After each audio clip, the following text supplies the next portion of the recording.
নমস্কার, কেমন আছেন সবাই? আশা করি সবাই ভালো আছেন। আমিও মোটামুটি আছি। আজকে সরস্বতী পুজোর সেকেন্ড পার্ট নিয়ে আমি হাজির হয়ে গেছি আপনাদের সামনে। তো দেখতেই পাচ্ছেন আজকে সরস্বতী পুজোর পূজা নিয়ে আজকে ব্লগটা।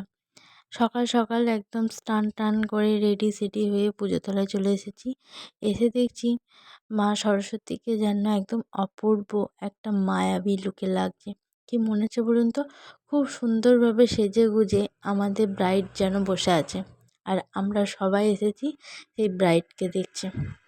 দেখতে পাচ্ছেন আমরা সবাই মিলে এখানে বসে আড্ডা দিচ্ছি, কেউ ফোন দেখছে, কেউ আড্ডা দিচ্ছে, কেউ গল্প করছে। পুজোর মতন ঠাকুরমশাই করে চলেছে। আর এই যে আমাদের ঢাকি যে মাঝে মাঝেই ঢাক বাজাচ্ছে। আপনারা সঙ্গে থাকুন, দেখতে থাকুন আমরা সবাই মিলে কিভাবে আড্ডা দিয়ে গল্প করে সময়টা কাটাচ্ছি।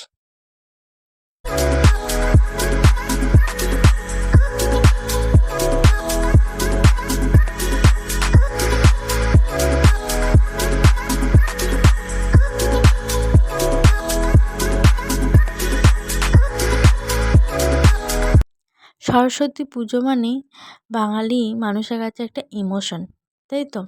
বাচ্চা থেকে বড় সবাই সরস্বতী পুজোয় উদগ্রীব হয়ে থাকে, কে কী রকম ড্রেস পরবে, কেমন সাজুগুজু করবে। আর আমাদের সবাইকেই তো এখানে মনে হচ্ছে যেন জ্যান্ত সরস্বতী বসে আছি, তাই না? সবাই সুন্দর করে সেজে গুজে একদম রেডি, বাচ্চা থেকে বড় সবাই এই যে আরতি দেখছে আর তার সঙ্গে আরতির তাপও নিচ্ছে। তো পঞ্চপ্রদীপে তাপ নিয়ে আমরা আবার গল্পেতে মশগুল হয়ে পড়েছি।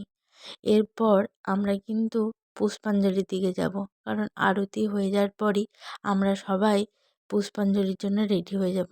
আপনারা দেখতে থাকুন, সঙ্গে থাকুন।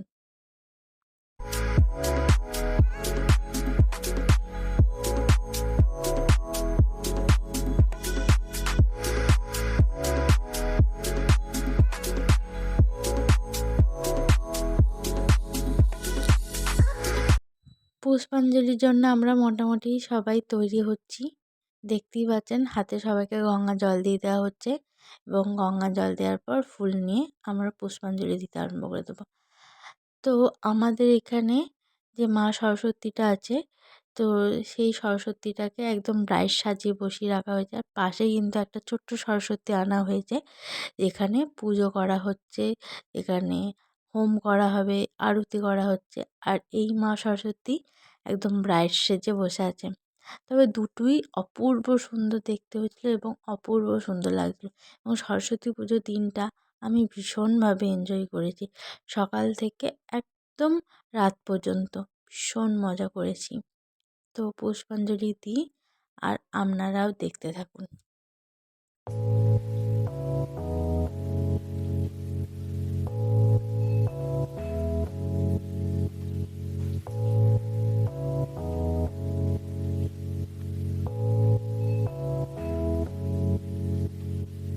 পুষ্পাঞ্জলির সময় সবথেকে কী সমস্যাকর হয়ে দাঁড়ায় বলুন তো?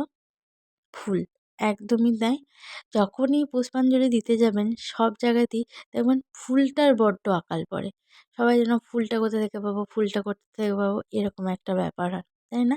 কিন্তু আমরা এটাই না ভীষণ মজা করি, এবং এইভাবেই আমরা আমাদের সময়টা কাটিয়ে ফেলি।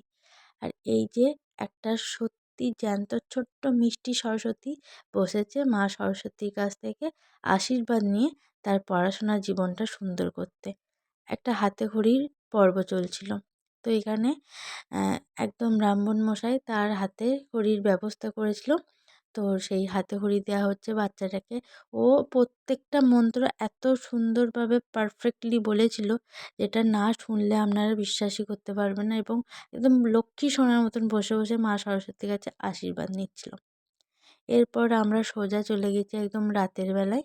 এটা একটা অন্য প্যান্ডেলের ঠাকুর দেখতে। আমি ভাবলাম এটাও একটু আপনাদের সঙ্গে শেয়ার করে দিই। আমাদের বর্ধমানে আরও একটা ঠাকুর প্যান্ডেল, যেটা খড় দিয়ে চারিটা দিক ডেকোরেশন করা হয়েছিল, এবং ভেতরে মা সরস্বতীকে মমতাময়ী মা রূপে প্রতিষ্ঠা করা হয়েছে।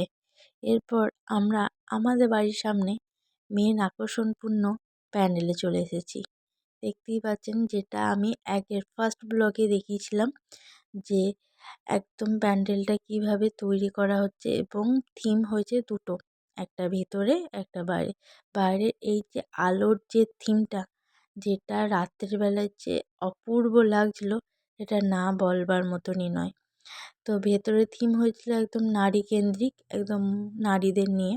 আর বাইরের থিম তো একদম দেখতেই পাচ্ছেন কেমন লাগছে।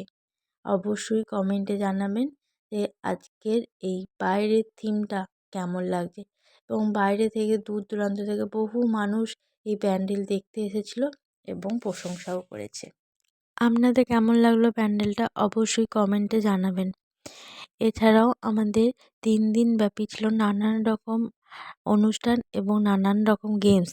যেমন এখন হচ্ছে রং মেলানোর একটা গেমস, মানে অনেক রকম বল ছিল, সেই বলের মধ্যে থেকে রং বেছে বেছে আলাদা করতে হবে, এবং পাসিং বল, অনেক রকম গেমস ছিল এবং অনেক রকমের অনুষ্ঠানও ছিল। এই করতে করতে একদম বিদায় পর্ব চলে এলো আমাদের।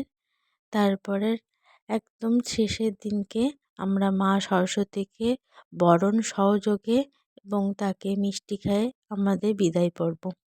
চোখে অনেক জল, কিন্তু মনে তাও এইটুকুনি আশা নিয়ে মাকে বিদায় জানাচ্ছি যে আসছে বছর আবার হবে, যাতে মা আবার পরের বছর আসে এবং আমাদের এই আনন্দটা দেয়।